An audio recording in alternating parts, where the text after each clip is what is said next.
धनबाद के पुटकी स्थित पुटकी बलिहारी एरिया में आजसू पार्टी की ओर से बीते दिनों केंदुआ में हुई घटना के विरोध में एक दिवसीय धरना प्रदर्शन किया गया।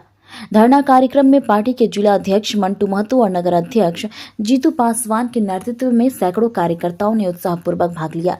इस मौके पर जिला अध्यक्ष मंटू महतो ने कहा कि केंदुआ में घटी घटना डीजीएमएस और बीसीसीएल प्रबंधन की घोर लापरवाही का परिणाम है। उन्होंने आरोप लगाया कि बार बार चेतावनी के बावजूद सुरक्षा मानकों की अनदेखी की जा रही है, जिसका खामियाजा आम जनता को भुगतना पड़ रहा है। मंटू महतो ने दोषी अधिकारियों के खिलाफ सख्त कार्रवाई की मांग करते हुए कहा कि यदि जल्द ठोस कदम नहीं उठाया गया तो आजसू पार्टी आंदोलन को और तेज करेगी। वहीं नगर अध्यक्ष जीतू पासवान ने कहा कि केंदुआ सहित पूरे क्षेत्र में लोगों की जान माल की सुरक्षा से खिलवाड़ बर्दाश्त नहीं किया जाएगा। उन्होंने प्रशासन से प्रभावित लोगों को उचित मुआवजा देने और भविष्य में ऐसी घटनाओं की पुनरावृत्ति रोकने के लिए ठोस सुरक्षा व्यवस्था लागू करने की मांग की है। धरना के दौरान कार्यकर्ताओं ने बीसीसीएल और डीजीएमएस के खिलाफ जमकर नारेबाजी की और मांग पत्र के माध्यम से अपनी बात प्रशासन तक पहुंचाने की अपील की।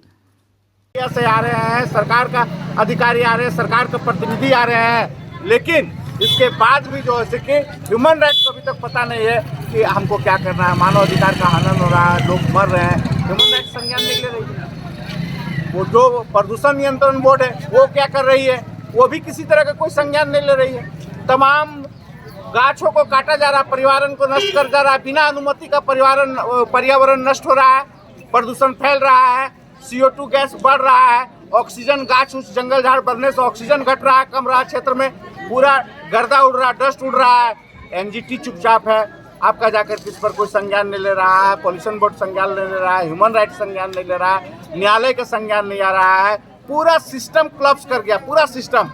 पूरा सरकार का सिस्टम खत्म हो गया। आदमी को अपने स्तर से जीने के लिए और अपने तरीके से जीने के लिए बात कर दिया है यहाँ पर आदमी। अब आदमी पास आंदोलन छोड़ करके सड़क पर उतरने चढ़ के कोई उपाय नहीं है। नेता भी आते हैं तो नेतागिरी करके चले जा रहे हैं। हम तो धन्यवाद देंगे अपने गिरिडीह सांसद चंद्रप्रकाश चौधरी जी को, जिन्होंने इस मामला को गंभीरता से लिए और धनबाद क्षेत्र के इतने गंभीर मामला को लोकसभा के सदन पर रखे, जहाँ प्रधानमंत्री बैठते हैं, जहाँ देश के सारे संसद बैठते हैं, जहाँ गृह मंत्री बैठते हैं, सारे लोग बैठते हैं, जहाँ कोयला मंत्री बैठते हैं, सारे लोगों को संज्ञान में देने का काम किया। और आजसू पार्टी आज सड़क में भी उतर करके इस त्रासदी के साथ में, इस परिवार के साथ में, उन लोगों के साथ में खड़ी है। आजसू पार्टी मांग करती है कि ऐसे मृत जो लोग हैं उस पर डीजीएमएस के ऊपर और बीसीसीएल का अधिकारी पर सबसे पहले एफआईआर होना चाहिए, मृत्यु का केस होना चाहिए। 1 करोड़ रुपया मृत परिवार को मुआवजा मिलना चाहिए, बीसीसीएल में नियोजन उस परिवार को मिलना चाहिए, गंभीर लोगों को इलाज ढंग से होना चाहिए, समुचित तरीके से मुआवजा का अगर जो पड़े तो उन लोगों को मुआवजा मिलना चाहिए और व्यवस्थित तरीके से पुनर्वास नीति, ऐसा पुनर्वास नीति विस्थापन, पुनर्वास रोजगार के साथ,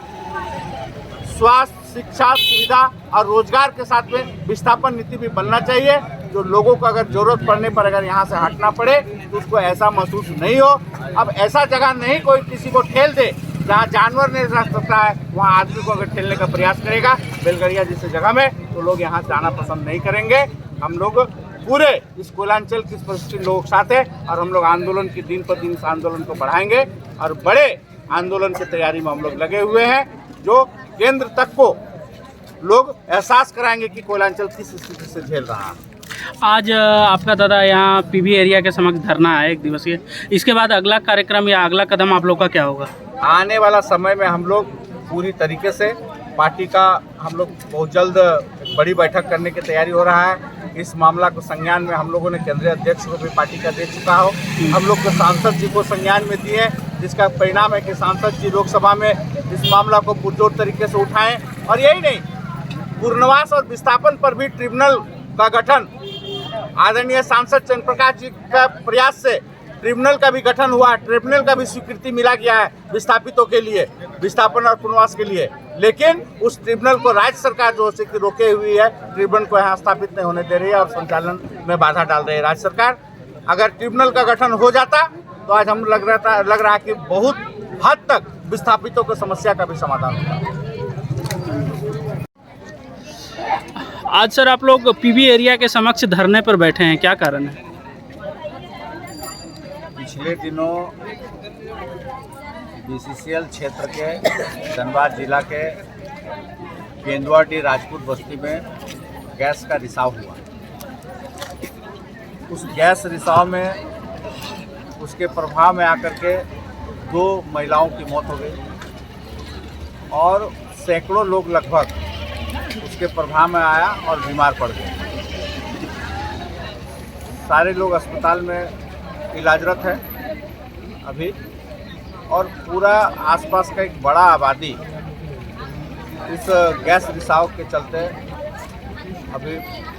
भय के वातावरण में, जीवन मृत्यु के भय के वातावरण में, जान माल की अपनी सुरक्षा को लेकर के गंभीर चिंतित है। गैस रिसाव का पता चला CO गैस है, और CO गैस इतना खराब गैस है जिसके चपेट में आने से आदमी भाग भी नहीं पाता है, और अगर बड़े पैमाने पर अगर CO गैस का प्रभाव हुआ तो गांव का गांव जो है ना साफ हो जाता, खत्म हो जाता है। जिधर CO गैस का प्रभाव बढ़ता है उस क्षेत्र में मतलब नरसंहार जैसा भी दृश्य हो सकता है।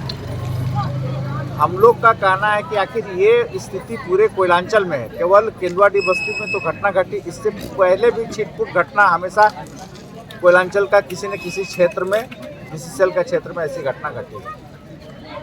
लेकिन इस क्षेत्र में केवल BCCL में ऐसे घटना घटी है। बगल में सेल है, बगल में टिस्को है, लेकिन टिस्को का माइनिंग और सेफ्टी इतना अच्छा है तो वहाँ इस तरह की घटना नहीं होता है। न वहाँ भूदसान से लोग प्रभावित हो रहे हैं, न आग से लोग प्रभावित हो रहे हैं। लेकिन BCCL ऐसा क्षेत्र है, BCCL में क्या कारण है कि पूरे BCCL का क्षेत्र में आज जो है कि भूदसान और इस तरह का गैस रिसाव और गैस के कारण हम लोग इस संबंध में जब उसको गंभीरता से लिए तो समझ में आया कि 1916 में इस कोलफील्ड एरिया में या झरिया कोलफील्ड में पहला आग का समझ में आया था कि पहला भूमिगत आग जो लगी थी या चिन्हित हुआ था। और 1902 से DGMS जो है कि 2 से 1908 के बीच में DGMS का गठन हो गया और माइनिंग सेफ्टी और उत्पादन में जो है कि एजेंसी नियुक्त हुई। उसका एकमात्र काम था DGMS का कि कैसे माइनिंग एरिया को माइनिंग करने में हम सुरक्षा मानकों का ध्यान रखें जी, किस तरह से उत्पादन करें, किस तरह से माइंस को चलाएं, किस तरह से माइंस को बंद करें, सेफ्टी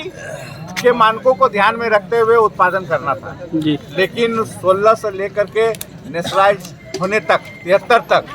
ये आग पर कोई काबू नहीं पाने का कोई सकारात्मक प्रयास नहीं हुआ, आग बढ़ते गया। और 73 में नेशनलाइजेशन होने के बाद 72-73 के बाद सरकार का भी नियंत्रण जब इस पर आया कोल इंडिया पर, तो वो भी सिस्टम जो से फेल हुआ और आज 2025 तक ये इतना भयानक रूप ले लिया है कि BCCL क्षेत्र में बसने वाले 70-80% लोग भूदसान और अग्नि प्रभाव और इस तरह का गैस से प्रभावित हैं। अब सवाल है कि इस तरह का गैस और इस तरह से ध्वनि प्रदूषण, इस तरह से इस क्षेत्र में वायु प्रदूषण, इस तरह से इस क्षेत्र में जल प्रदूषण, इस तरह से भूमिगत गैसों का रिसाव, DGMS जब हम लोग इस पर और गंभीर हुए तो पता चला कि DGMS जो है कि या BCCL इन खाली उत्पादन किए हुए कोयला क्षेत्रों में न पानी और जो बालू का भराव करना था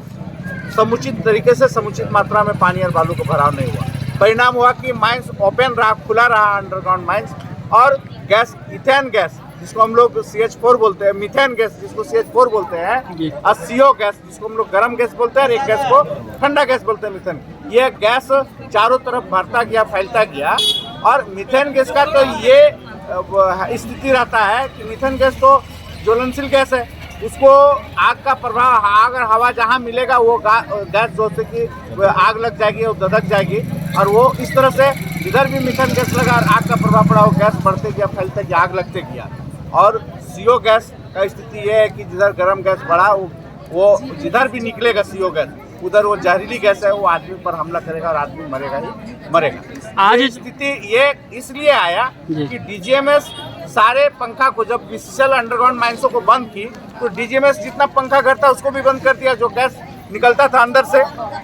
जितना मीथेन गैस का कोई व्यवस्था नहीं किया, जिसके कारण है कि आग अंदर अंदर फैलते गया। CO गैस जो ऐसे कि आया तो CO गैस भी फट गया, ब्लास्ट होने लगा गैस भर करके। अगर ये उचित तरीके से ये इस पर ध्यान रहता, गंभीर रहता अगर DGMS ऑफिसर, तो आज ये दिन देखना नहीं पड़ता और इस तरह का नरसंहार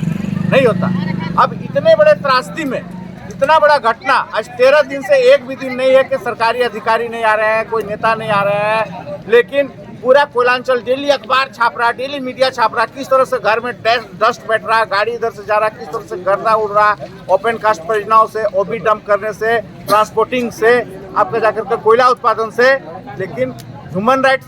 क्या कर रही है? इतना बड़ा घटना घट गया, 100 लोग मरे हुए, 2 लोग मर गए हैं, लोग डेली अखबार आ रहा है, डेली बड़े बड़े